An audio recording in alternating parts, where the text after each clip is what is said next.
I can hear you. Hey, how you all going? It's Jai, that Aussie metal guy here with Crannk from the land down under. And this evening I'm having a chat with Vesicarum, Fist on Flesh. I had to chuck that bit in there, man. All the way from the UK. We've got Martin, James, Donal and Glynn with us tonight. So we're going to get through this the best we can with technical issues aside. I'm really excited to have a chat with you boys. He's about to drop your debut EP, Reign of Terror, which I fucking managed to dive in to today and yesterday. So dope EP, guys. First off, who wants to tackle the question who you boys are, just to let everyone know? We're gone in. We're based in Kent in the UK. Been together a little while now. I started it as a solo project, and I got to a certain point where I could only go so far, so decided to. How is my camera not set up? Join the band and set up a band, and here we are. That's right, Martin. We got you there, mate. How you doing? We got Martin over there as well, technical issues aside. So I'm in Australia and these guys are in Kent, UK. So we're going to get through this really well. So as a solo project, dude, how did that evolve, man? Like, you sitting at home, like, you're busting out these jams. How did that evolve that you got the guys on board? It just got to a point where I've been doing it for a couple of years, done a couple of releases. You can't gig, can you? Just got to the point where I wanted to just have, you know, it's easy to write with more people, isn't it? And it's just evolved it into Martin joined and then Donal, and everyone's come on board, and we're now with like a full unit now, and it's going well. It's going good. Yeah. James and Blue joined us not so long ago, and it would probably have been this is probably, I'd say, the strongest we've been. Really, we work really well together, and it's just a solo project can only go so far. Exactly. So, and it's nice to have other people's inputs, and yeah, we work well together, I think. Yeah. So So Donal, how would you explain the sound of the band you guys got going on? I could explain it, but you guys probably do a better job than I could. I think, Martin was suggesting some things today. I'd suggested it probably sounds like someone getting beaten with a sledgehammer with an inch of their lives, I guess. Sort of brutally, heavily, some speed metal riffs in there, and yeah, we've had a review come back. Someone said we're speed metal crossed with grindcore, crossed with death. We've kind of got our own sounds. Yeah, someone said it's like a real heavy punk sound, kind of Sepultura-esque. That's sort of, yeah. It's hard to find really. It is. I don't know, James. You could probably concur. I wouldn't call it kind of speed metal. I like the themes you guys have got going on. It's kind of like some Cannibal Corpse kind of meets Entombed, man. You know, aka LG era, man. Like I heard it the first time, man, and like I'm a big Entombed fan, dude. For some reason, I just kind of had these like slight Entombed vibes to it, man. It was funny, Glynn, as we were talking before, and you said, is that Entombed up there? And I was like, yeah, because when I listened to this EP, I had these kind of Entombed themes, but also with a little bit of Cannibal Corpse, and with the guitars, guys, you've got some amazing guitars going on. It's unreal. Yeah, I think it's we've got a lot of influences coming. I think you could go to Cannibal Corpse jungle rock kind of almost kind of sound, but I think we've all got a kind of different taste in metal, and it all sort of amalgamates into one. I mean, I quite like listening to metalcore as well sometimes, so it's just a lot of influences that have all coming in. It's just, we've got our own sound, really. That's the best way to say it. Yep. Cool, there we go. We have Martin. How you going, mate? And he's dropped off again. No, I can see Martin, and he can hear us too. It's all right if you just got the audio, Martin.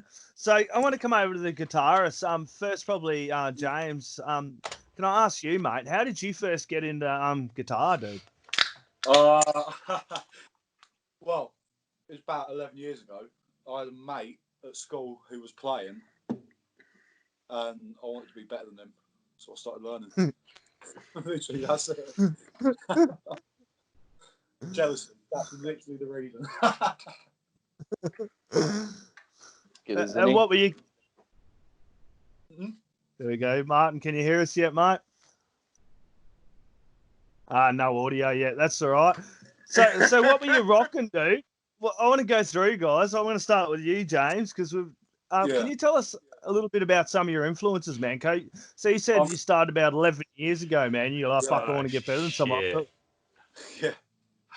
So I mean, yeah, 11 years ago, what all I was listening to was like Lamb of God, Slipknot, Children of Bodom kind of stuff. I wasn't playing that because obviously I only just started playing guitar, and I wasn't as good as Lexi Layo yet. But yeah, no, that was that kind of stuff. When I first started playing, it was just metal for years, and now it's. Well, I've got really into like the bluesy, jazzy side of things now. Yep. Like listening to a lot lighter music as well. But yeah, at the time, there's this Slipknot as well. I guess I think everyone when they're like 14-year-old off Slipknot, don't they? Yep. Yeah, Donald, can I ask you, mate? When did you first pick up drums, dude? I think I got my first drum kit when I was 8. So, I've been drumming for good 20 odd years or something. Loads of different genres. Yep.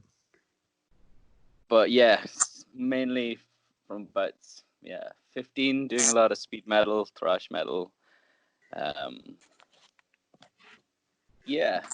Been pretty much. Then I moved to England and was keen to I haven't been playing metal in a while, so then it was keen to pick it back up again, start shredding the blast beats out, and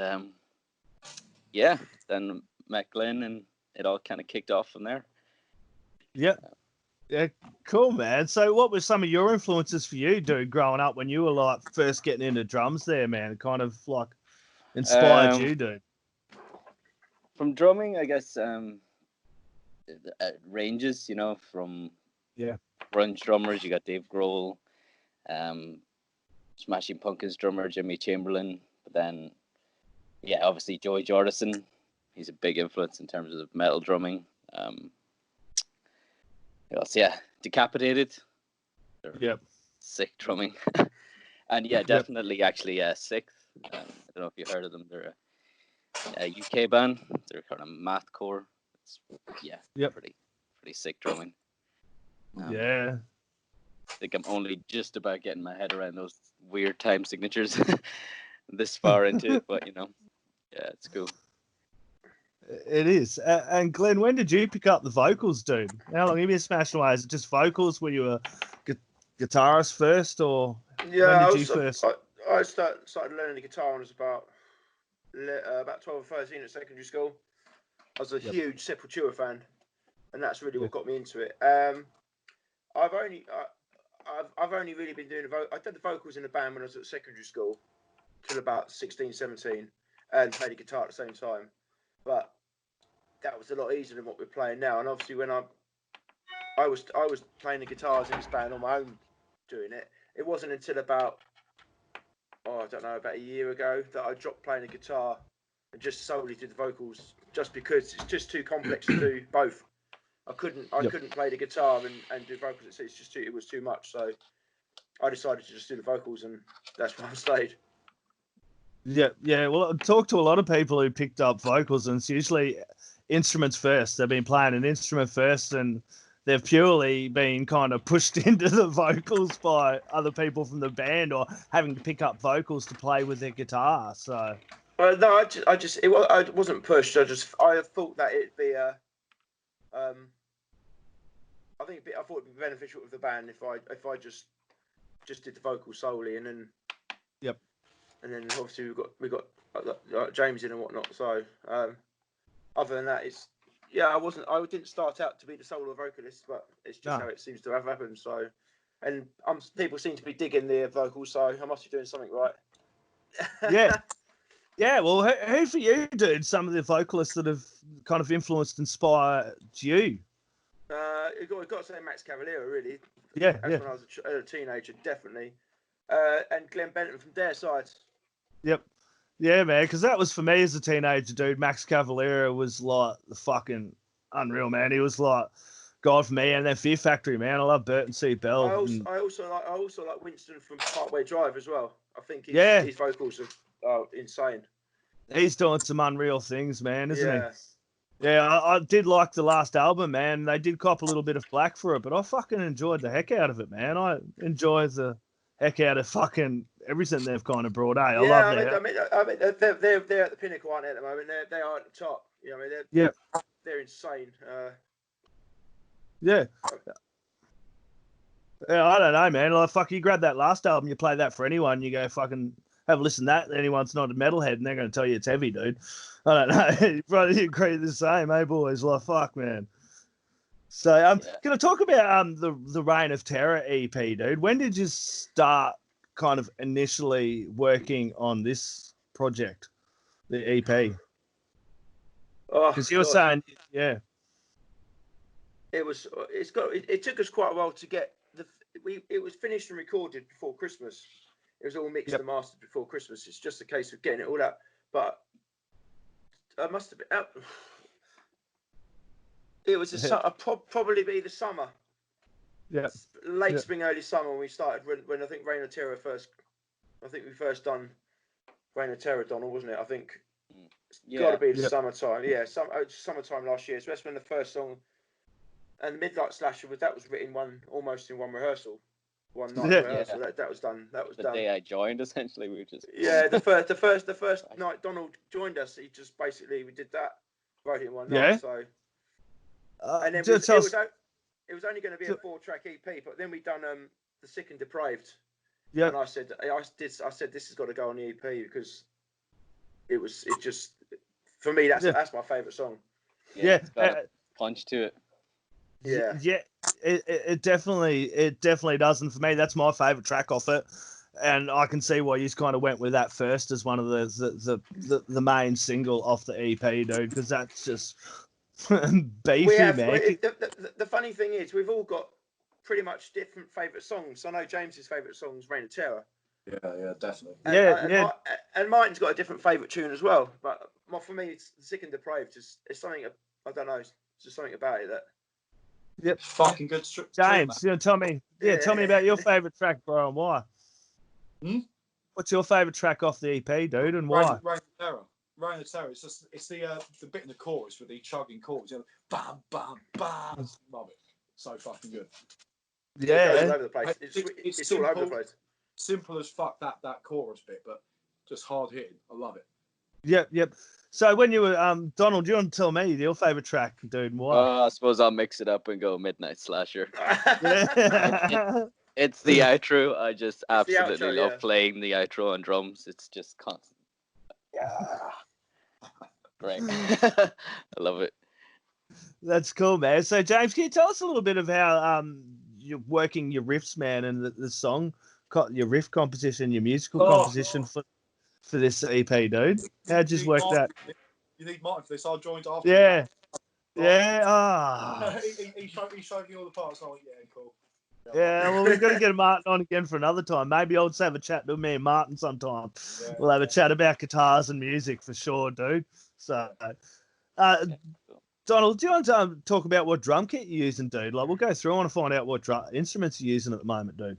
Yeah, it's a Pearl export kit. I've got a Black Panther snare, a Mapex Black Panther. It's a beast. It's great. It'll cut through anything. Yeah, and then it's a mixture of paste cymbals and Sabine, and much of China, 2 crashes, ride, and some hats and. China. Yes, the China. China. I love China. Yeah. Yes. What axe are you wielding there, James? I have it's a Kramer. I've got loads of guitars. Like this one's my Strat, but it would be for metal to put that into drop A, wouldn't it? It's one of the new Kramers that have come out. It's absolutely shot to shit. Like the pickup ring fell off, so it's taped up with some gaffer tape, but Sounds pretty cool with MGs in it. So. Makes it even more metal, dude. It's cool. Chuck on some fucking gaffer tape, dude. Yeah. So the EP, man, that's coming out on the 22nd of May, isn't it? Yeah.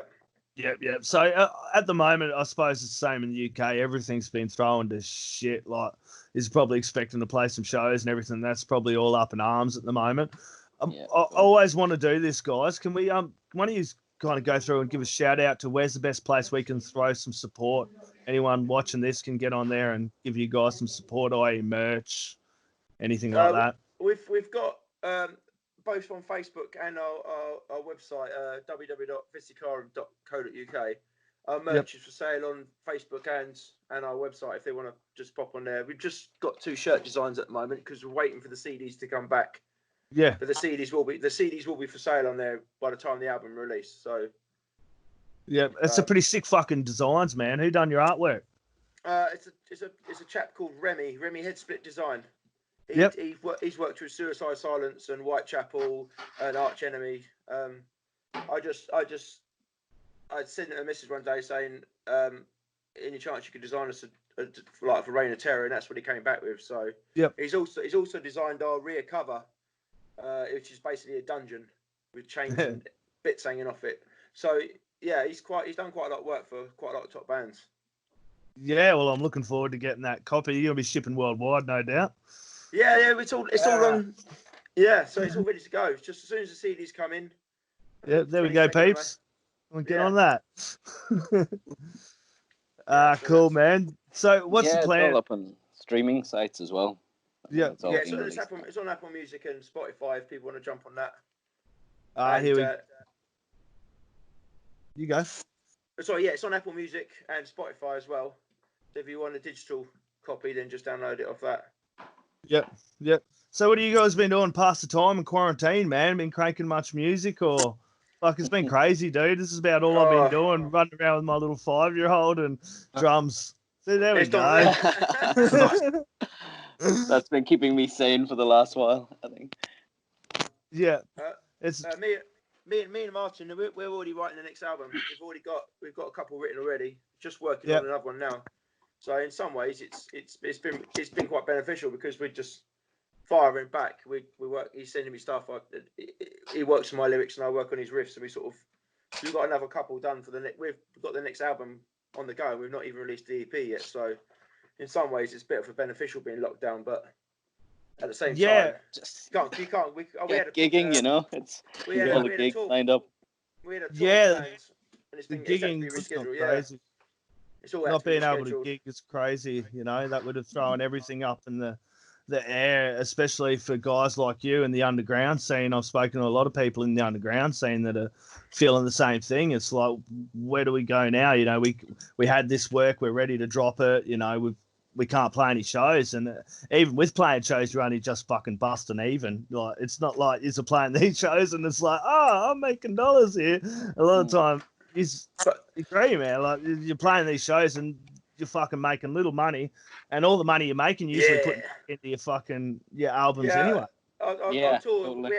We had a tour for June and July, and we had quite a few gigs come out, but they've all had to be rescheduled. So at the moment, we can't actually gig our new EP, which is highly frustrating. But it is what it is, isn't it? Martin, you there? I'm here. I don't know if you can hear me or not. Yeah. I just had to install it on my phone. Good shot. G'day, Martin. How you doing, mate? How you doing? I'm good. I'm good. Pleased to meet you, man. You too. Cool. Well, talking about guitars, we're going to have a little bit of chat to you now, mate. I want to ask, dude, how did you first get into guitar, man? When did you first pick up the axe? I first picked up my brother's guitar when I was about 15. Yeah. And he smacked me around a bit, so I decided not to play for a while. And then, I don't know, I picked it up again when I was at college and just found that I could find notes and just figure out riffs pretty easily. And it was a bit of a chick magnet, so I just kept up with it. It was mostly acoustic stuff. Not me.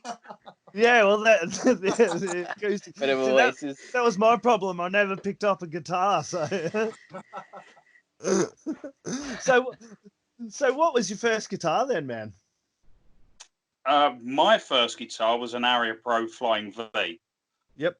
Nice. So it was rock all the way from there.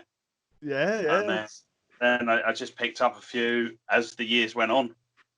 Yep. And what were you listening to at that stage? Everything from Sabbath, because it was mostly my brother's collection. So it was Sabbath, early rock, early heavy metal. Yep. But also sort of roots in classical, jazz and blues. So just sort of everything, a whole varied range of music. Okay. So how did that evolve into where you are now? Like playing... To be honest, my playing just got heavier and heavier. I went through, someone introduced me to the Black album. Yep. And I like the riffs on there. So I started playing heavier riffs. And then someone else introduced me to something else, which was down-tuned. So I like this. So I dropped down to, B, and just went from there. It just got riffier and heavier. Yep. And then you start... You go. Just played. Started playing. Picking things up. I knew a guy that could play guitar, and after a little while, I was just going to him, so what's this? And he didn't have any ideas of what I was playing. It was just, I don't know what that chord is. So no, I just went from there. Kept playing and playing and playing. Yeah, cool. And we were talking before about the song composition for this album, man. I wanted to get your input because all the guys were like, "No, you need Martin in here to have a chat about this." So can we talk about the song composition and how you you worked your melodies and your music structure for this EP? A lot of it is that I'll sit and riff. Yep. And I just record it, and if I think I find something that I like, I send it across to Glynn, and he's like, "Shit, man, I got some lyrics that will go on that." Yeah. So then he sends me a bunch of lyrics, and then I build something else up, and we put it together, and we try and get it. I mean, he does spoken word lyrics. Okay. So at the tempo that it's supposed to be over the music. So then I get an idea of what the vocal melody is going to be. Okay, which is what we've got on this newest one, and then I just write riffs over the top of that, and then find riffs that go together, and then I send it back and get the yay or nay from the guys, and then we build it, take it to the studio, and see where it goes. Yeah, that's cool. So the songs you're building are probably a lot, as you're saying, the vocals is a lot around the themes and the lyrical content. Yeah, or when it starts for me, it's just a riff.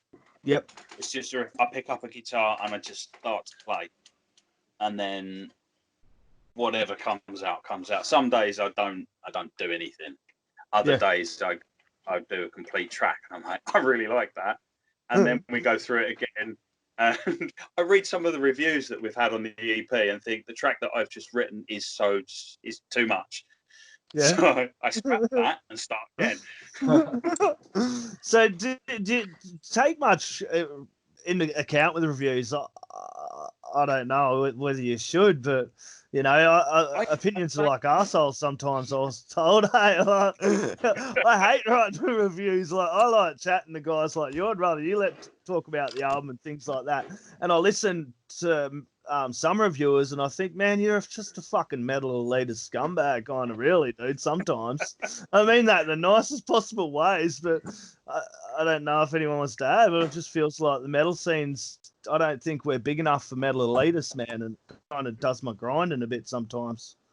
No, I feel. I mean, I also feel that a lot of the stuff that I was reading, it was very positive about the sound that we had on the EP, and where I'd gone with this. I'd gone with a new track, and I thought I'm going to try something different. And Glynn and I had spoken about it, about trying to not change the style, but sort of 1.1, you know, or just stepping it up a little bit. And I had there were a few changes and a few riffs in there that when I'm listening to it back, it's like it doesn't really feel the same as the EP.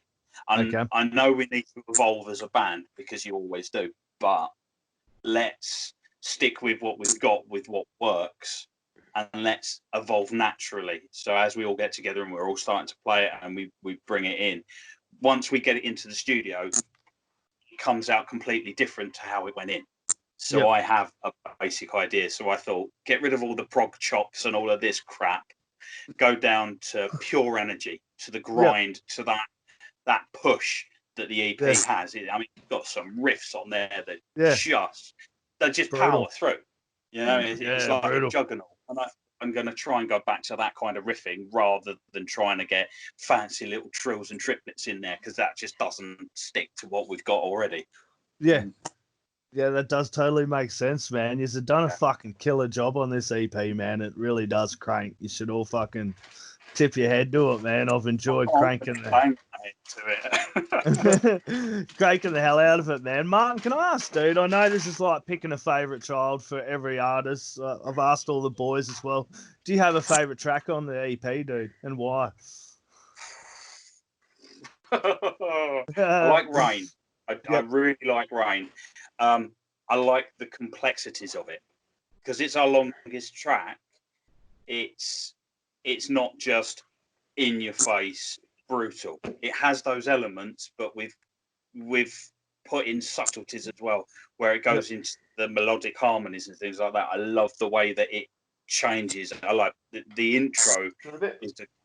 It's like a false sense of security on the intro. Yeah. It's like, oh, this is a little picky bit. Punch. It's like, and it's bang, and it's right there again. And it sort of brings you in, and then you carry on with it, and it kind of tells a story as it goes on. And then the outro, I love the outro with the little harmonies on it as well. Yeah, it all fits together so well, the brutal themes. And I don't know, who wants to tell us a little bit about some of the themes you got involved in the songs, man, because they're fucking unreal. As you get the sick and the depraved, as I was saying earlier, and I have these Cannibal Corpse themes where it feels at times where it's murder, gore, fucking rage, you know. It's just released on this fucking EP, dude, on this 5-track EP that just set to brutalize your eardrums, man. It didn't mean to start out that way, but it's what happens is finish. It tells a story. Yep. It was a bit of a coincidence, really, that they all kind of led into each other. It tells the story of obviously at the reign of terrors when he's born, whatever, and then by the time you get to early warning signs, he's basically full on, and then the last track is just basically it's completely switched. So it's gone from the serial killer's point of view to the victim. And if you shut your eyes, the last track was really written to just, if you shut your eyes and sit there, you can imagine yourself sat in the dungeon just waiting, you know, just for whatever's going to happen. And it just kind of evolved like that. There was no deliberate storyline as such. Yeah. But they just kind of all linked together, and it just turns out to. I do enjoy that. Having the storyline to the EP, and that I do think that some people in these days are starting to forget to listen to albums or make albums as an album. Like sometimes some albums feel like they're just 12 individual songs or an EP of 5 individual songs.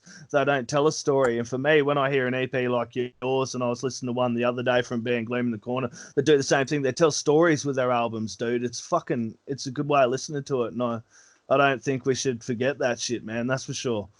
But that's something that we did with the recording as well. We made sure that when we recorded the tracks, I mean, I do a lot of the stuff here at home, but we set it up so every track that we record sounds the same. Yep. There are no differences. It sounds the same. So you have that sound. You already have that consistency going forward. Yep. And then with the themes that Glynn comes up with, some of it all brings it together and it works. I mean, the EP was only originally going to be a 3-track anyway, Yeah. And then it was like, oh, we've got this great idea, got a great new song.